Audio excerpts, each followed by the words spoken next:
Welcome back to Anxiety Slayer. I'm Shan Vanderleek, here with my co-host and good friend Ananga Sivir. This is episode 632. This week we're responding to a question from our private Facebook group about feeling tired and low after anxiety. Is there such a thing as an anxiety hangover? It seems anytime I have a high anxiety event, it's followed by days of feeling tired and my mood is really low. I just wondered if this is a me thing or if this is common. What a great question. Yeah, and it's not a you thing. It's an anxiety thing. I've definitely experienced this. And to this day, if I have a stressful event, I will feel very tired afterwards. And I think it's an important thing to learn about and know how to take care of. When we experience heightened anxiety, the body and mind are under a lot of strain. And this is where those physical symptoms, along with all kinds of fears and scenarios racing through our minds, this is where all this is playing out. And when there's a break in the anxiety and then the stress hormones drop, we crash and we feel exhausted. Yeah, it's a good description, anxiety hangover. Sometimes I will describe it as an adrenaline drop, where you've got more adrenaline in your body and you're kind of going and coping and dealing with things. And when that stops, you become exhausted. I've certainly had it where if I've been dealing with something stressful, I will find myself just wanting to fall asleep. Mm-hmm. And it used to be something that would concern me, or I would feel like, what's wrong with me? I can't stay awake. But I would fall asleep so quickly. It was like a switch being flicked. I would just instantly crash. And then I realized, no, this is like some kind of emotional exhaustion. And it's something we need to meet with care and with understanding. When you consider everything that's going on in the body and in the mind with anxiety, and how many symptoms we get, and how, we can get that jolt where we feel sick to our stomach, or our legs feel weak, or our arms feel weak, and we feel like all the strength's gone out of us, or we feel shaky.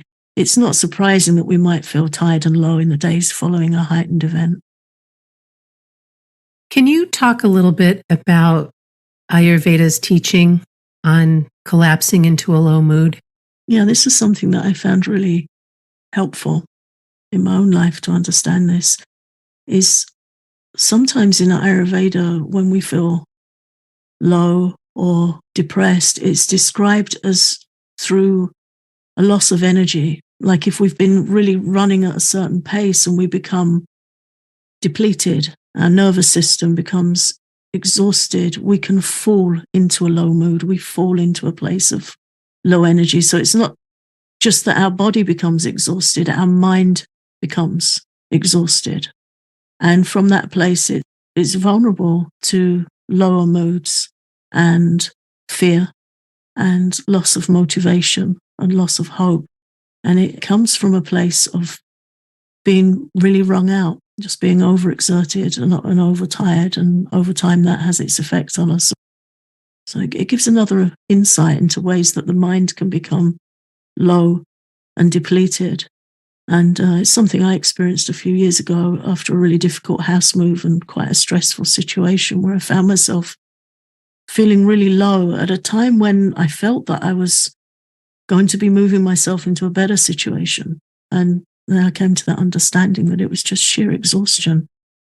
And having witnessed you through that time, I can say that you were so strong, and so many of those listening in are so incredibly strong, and you do so much, and you can do the hard things. It's just this understanding that it is human nature, after going through these challenges, through these chapter changes, through whatever it is that you're experiencing, that there will be that time that you come down. Yeah. That you do kind of puddle, right? Yeah, and to accept that and to support it, to be kind with it, to know that that's part of how things work. And I think there comes a point when being strong is to say, I have to really look after myself. Mm-hmm. I have to protect my mental health. I have to protect my nervous system. And that the fight we make is for that, which is a soft a soft fight. But, sometimes we're in situations where we're having anxiety episodes that they're happening, they're firing off, and they're causing us extreme stress. And sometimes we're dealing with a life situation where we have to keep running to a point.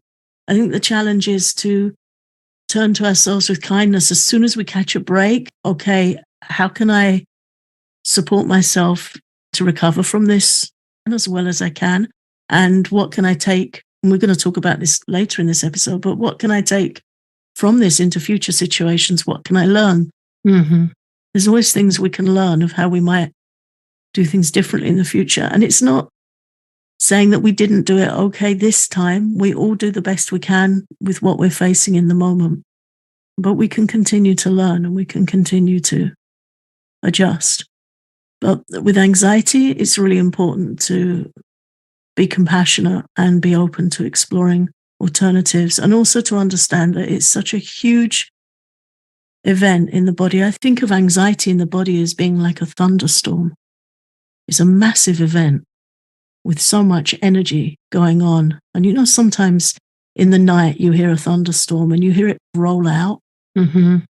And it's not overhead anymore, but you can still hear it rumbling and you still see the odd flash of lightning. And that can happen with anxiety too. Or you could think of it as like aftershocks with an earthquake, because it's such a massive energy event in the body that it can have a bit of ongoing motion afterwards. And we might have some minor anxiety spikes afterwards. If we can understand that, we can keep them as minor anxiety spikes. Otherwise, when our mind gets involved, we might think, oh my God, it's going to happen again. I'm going to have another big episode again. And as soon as the mind gets into that kind of thinking, we're helping it be a big event. So really important to educate ourselves about how these things work and how we can support ourselves. And some of the ways that you can support yourself, right at the top of the list, is rest. Rest as much as you can, but while keeping your mind gently supported. And that means perhaps you're listening to some soothing music or a guided meditation, or you have some white noise. My friend, the fan that I sleep with to help me fall asleep, whatever that is, where you can really cocoon and care for yourself, and to let the people that you love know if you need an afternoon to rest and relax, or whatever it is you need, so that you don't have the additional worry about promises made or things you need to do or take care of in regards to your friends or family. It's also key to eat simple, nourishing meals that are easy to digest. And this is also when you want to avoid caffeine and sugar as much as you can. Yeah. Anxiety takes energy away from our stomach and our digestive system. So as we're recovering from an episode, the energy in our digestive system is low, and digestion takes a lot of energy. I think I once read it can take about 60% of our energy. Sometimes when you eat a really big meal and you want to sleep afterwards, or you just feel slow. When we've got those two things coming together, we've got anxiety that hinders our digestion and takes our energy away from it. And then we've got digestion, which takes a lot of energy in and of itself. Really helpful to eat simple, easy to digest meals. Keep hydrated, keep sipping warm water, eat nourishing soups or vegetable stews. If you're aware of a meal that you feel is really comforting and you don't feel tired after eating it, those are the kind of meals you want to go for. It's also important that you get outside if you can. Take some walks. Just slowly allow yourself to meander where, in the neighborhood where you live, just to move a little bit to release tension from your body. This isn't a big workout. You're not in a race, but to get outside, get some fresh air, sunshine if you're lucky, and some nice deep breaths. This is also a time to be incredibly kind to yourself. We want to eliminate as many expectations as possible. We don't want to be in a position of, I wish I could, I should have done this, I should have done that. because those expectations and disappointment, they only add to more stress, more strain, and fatigue. We all deserve to be sweeter to ourselves as we're recovering from whatever it is we're going through, whatever challenge we're facing. Yeah, I think pairing that with acceptance too is important, isn't it? To meet the situation where it is. If we've been through a heightened anxiety experience and now we're tired, it is what it is. And if we're going to be impatient with ourselves and shoulding all over ourselves and feeling that we, should be doing this or that, we're just going to exhaust ourselves further, going to add to our own uncomfortable experience and fatigue.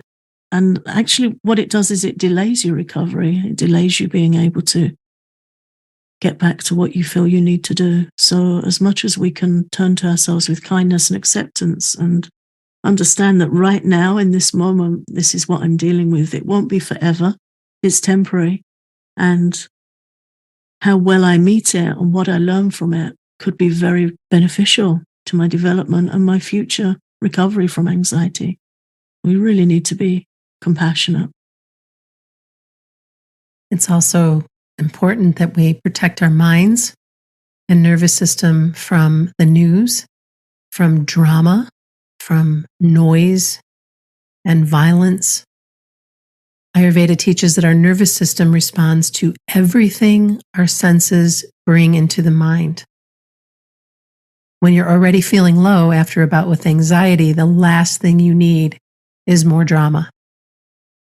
This is when you want to invite calming sounds and scents and colors all around you and practice relaxing with them.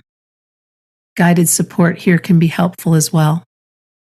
Yeah, to shepherd the mind and hold the mind in a safer place. It's very easy once we're exhausted to start ruminating and start worrying about ourselves. If there's something really wrong with us, we might even question our sanity or question our performance down the line. We might start worrying that we might not be able to hold down a job. All kinds of stuff can happen when the mind is tired and low. It's very vulnerable. So guided support is really helpful because it holds the mind occupied gently in a healing way, and it stops it chewing over on itself.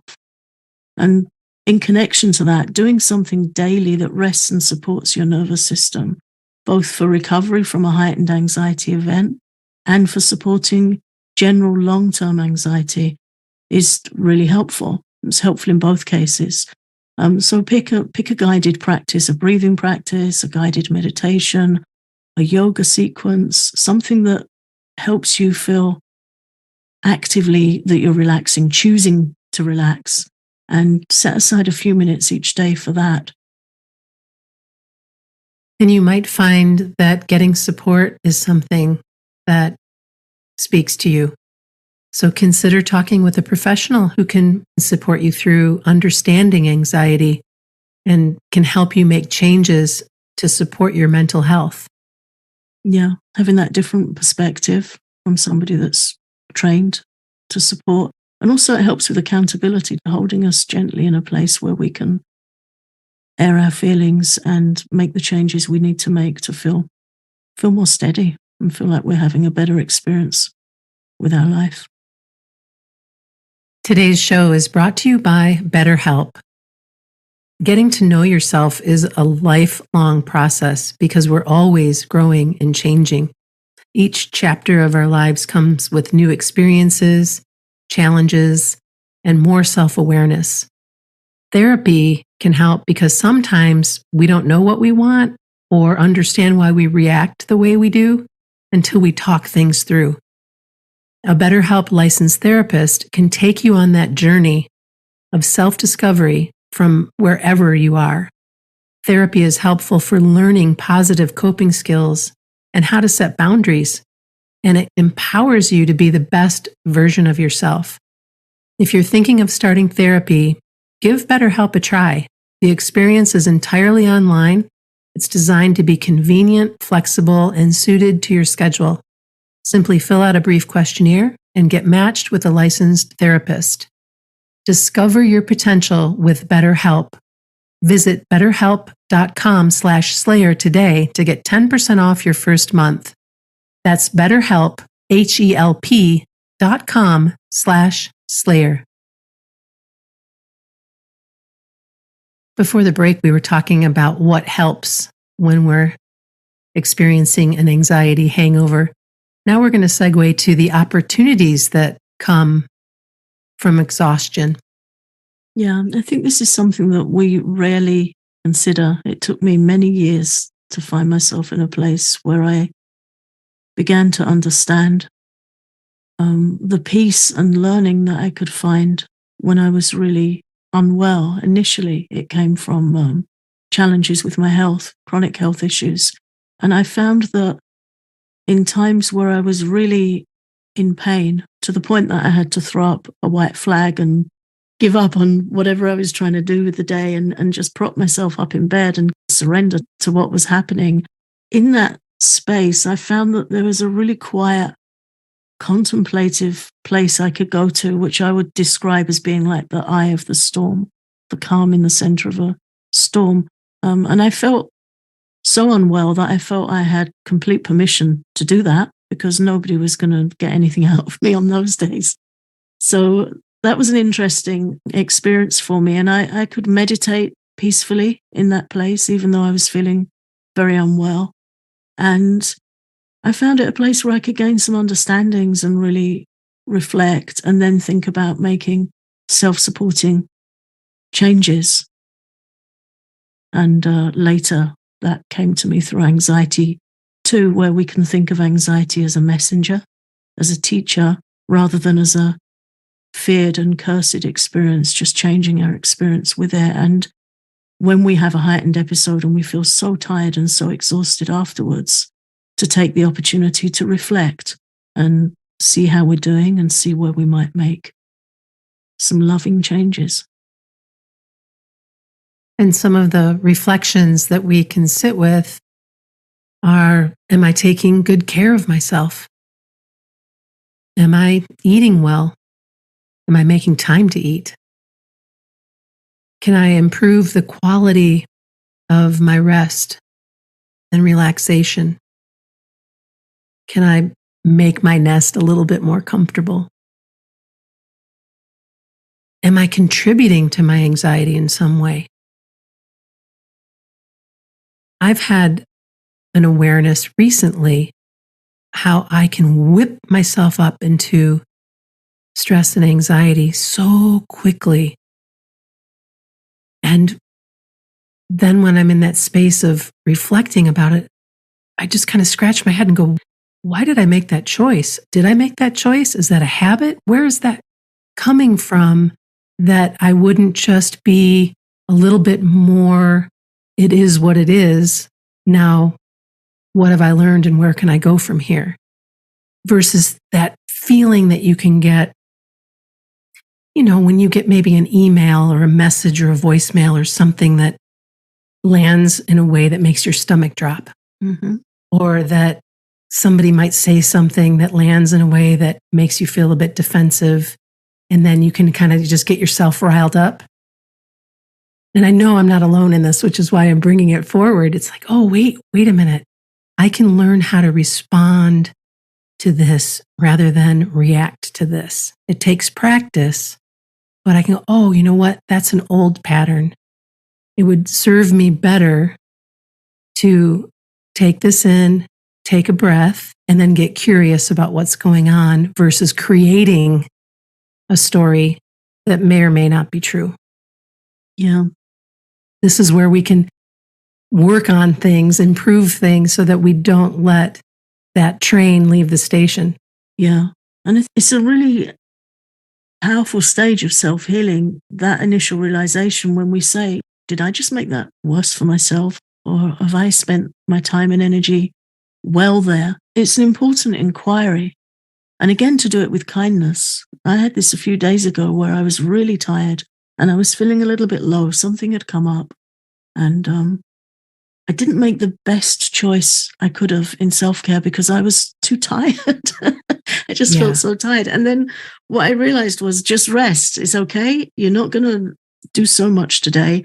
So make sure that what you're putting into your head is soothing, uplifting, gentle, Don't crank on yourself. Today's not a day for expectations.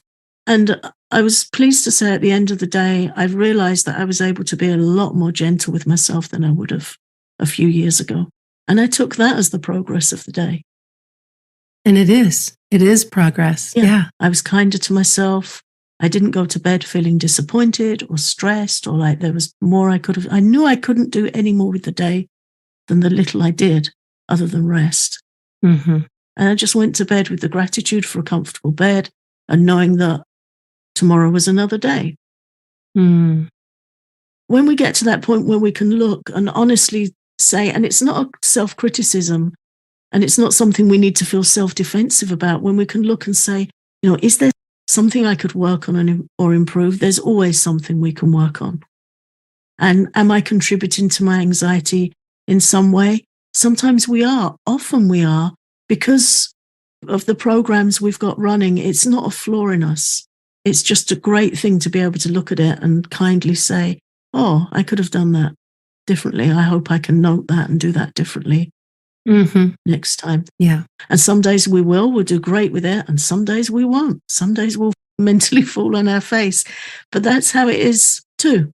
We're all under a lot of influences and we're all under a lot of pressure. So sometimes we're going to do great and sometimes we're going to struggle. But so long as we can maintain a hopeful outlook, be compassionate to ourselves and think, well, I've always got the chance to learn and move forward in the future with this. Every moment we have the choice to support ourselves. I love hearing you say that. Thank you for listening to Anxiety Slayer. We're so grateful that you come back week after week. We invite you to get our guided relaxations for sadness and low energy from our Emotional Peace album. You can get this along with over 100 guided relaxations, tapping sessions, and teachings for calming anxiety on our Patreon at patreon.com/anxietyslayer.